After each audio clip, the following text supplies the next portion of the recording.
want to be in a situation where you're 35, 40, and going, uh-oh, I didn't plan right, I wasn't flexible enough, etc. So to help you avoid the failure, your life plan and a business plan are very, very similar. Why do careers falter or fail?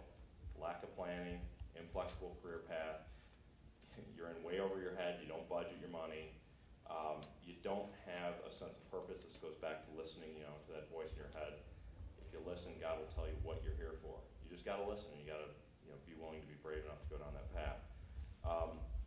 And not evolving your knowledge and continuing to learn, and being ready to change in life. So I got 2 more slides here before we go to Q&A. It's important, I guess, as a person who's been through a 20-year journey so far, to share with you some of the things that I learned along the way. I call them breadcrumbs, kind of Hansel and Gretel. Define your passion and commit to embracing it. If you do that, regardless of how the story unfolds, you're not going to feel like you slighted yourself. Never stop learning. I know a lot of you think, wow, you might be seniors, almost seniors. As soon as I graduate, I can go off and do whatever I want. It's a lifelong process. I still learn today. I still stay committed to continuing to enhance my knowledge professionally. You can't stop that process. It's a lifelong process. Make sure you continue to learn. It'll allow you to adapt. If you don't, it'll end up in a less than optimal scenario. Never compromise your integrity. This sounds like something very cliche, but don't ever cut corners. Don't try and take the easy road, because usually it has a price to pay. The day of reckoning doesn't come here. It'll come afterwards in life. Make sure that you can sleep well at night and that you do things that you know in your heart are the right things to do. Keep your life in context and handle what you can. And if you can't, you pray.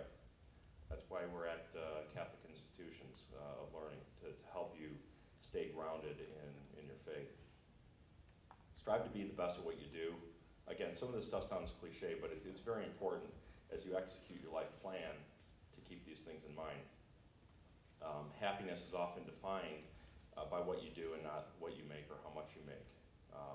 Embrace what you want to do and be the best at it.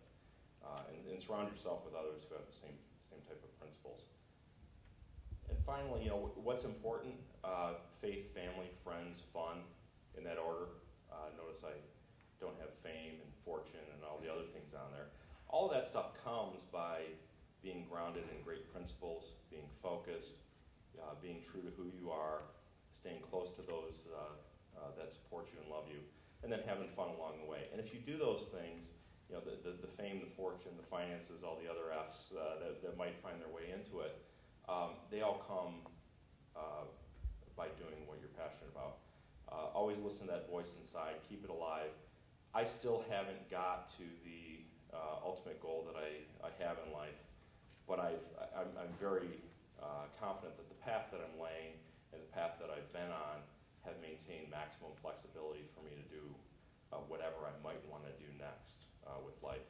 So make sure that you continue to figure out during your career path and during your selection of what college you want to go to, what you want to study, that it's something that allows you great flexibility.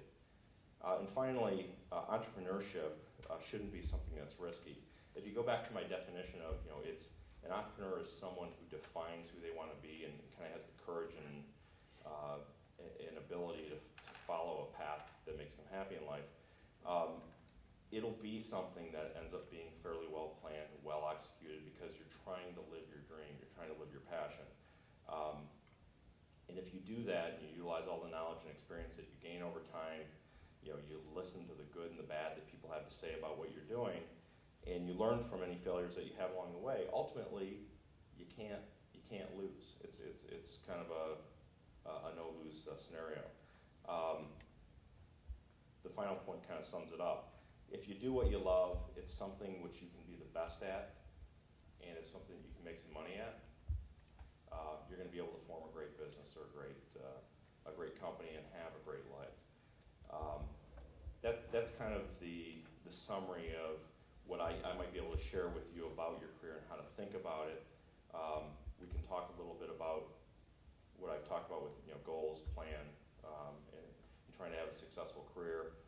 We can talk about what I do currently in my working life with respect to restructuring and fixing companies, why companies fail.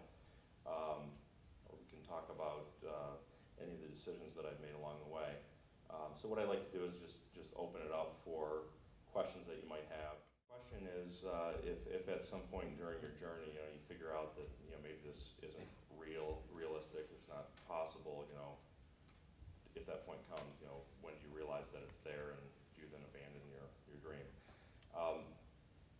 I guess to start with the answer to that question, as long as your goal is not a goal that is so far-fetched that it's near impossible to achieve,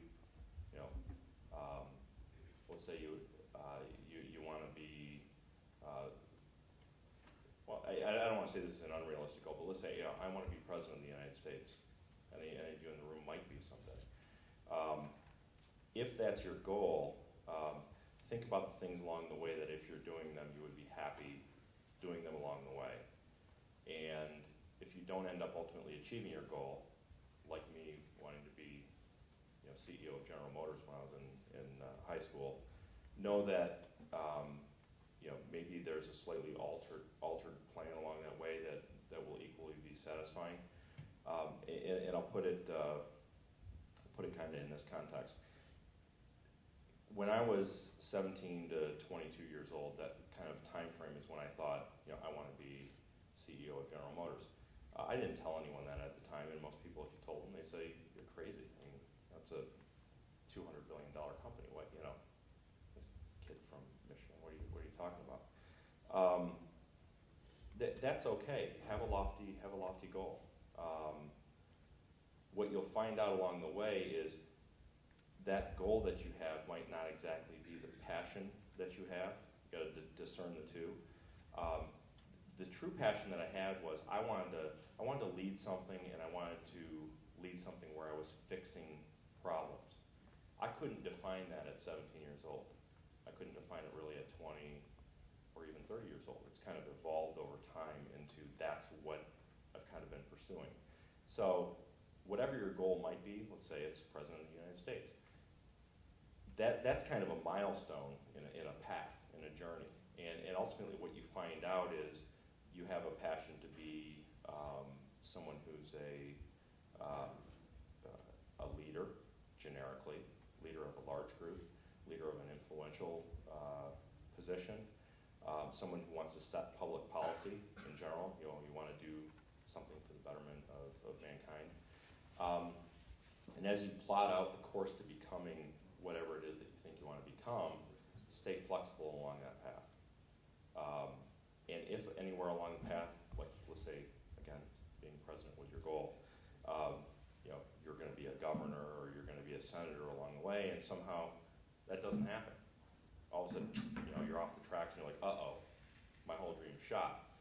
Continue to reassess what it is that you're doing, where you are in life, and what else you can be doing to kind of either keep you back on the path that you were trying to, or reassess, is that the right path? Is that truly the passion? If I dig deep and I listen, is that truly the passion that I'm looking to fulfill? And be flexible about where you go. I could have never told you 20 years ago that I'd be running my own company and fixing companies in trouble. I couldn't have told you that. But now I'm aware that it's kind of on the right path to what I ultimately want to do. So don't look at it as, if you get a bump in the road or you run into a wall, that it's an abandonment of a dream. Look at it as, okay, God's telling me something. I should be doing something else. Figure out what that something else is and proceed forward. But don't compromise. Try not to compromise and ever just abandon and say, forget it. I didn't do it. It's no good. Life's miserable now. Don't look at it that way. There's always a purpose, and you'll find yourself back on the right path. You continue to dig and listen.